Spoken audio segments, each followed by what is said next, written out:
ये अभिमन्यु के मृत्यु के बाद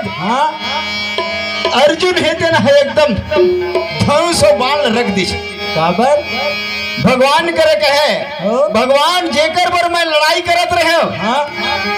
वो तो ये दुनिया में नहीं रहेंगे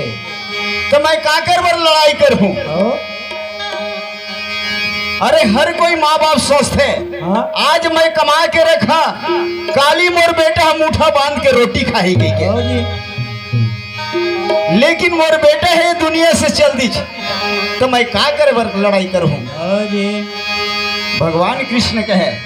का तोर बेटा ले जी हाँ गए हाँ ले जाऊं तो कहते हैं लाडर में। अर्जुन कहे भगवान यदि कहो मोर बेटा जी हाँ गए तिहा कहो मैं चल दू ना और मोर बड़ाई जरूरत नहीं है वो हम देखी ना मोर पाछू पाछू खुदे आ राजी भैया गरुड़ ध्वज ने वहीं पर अरे किया गरुड़ का हवा भगवान गरुड़ ध्वज तन गरुड़ लबड़ा है बनिका के बेटा गरुड़ तन टप ले पहुंचे है और भगवान गरुड़ में बैठे हैं अर्जुन लता को बैठा रहे हैं और भगवान सीधा चंद्र लोक में गए। भगवान के थे गरुड़ ही जगह रुक जा गरुड़ है तन टप ले उतरे है चंद्र लोक में। अर्जुन लगे थे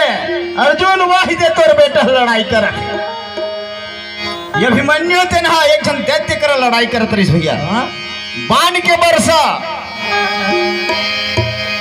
अर्जुन है तेन देखी च अभी के बेटा ले मृत्यु तुरंत जिंदा देखी च ना रथ ले गरुड़ ले कूदबे करी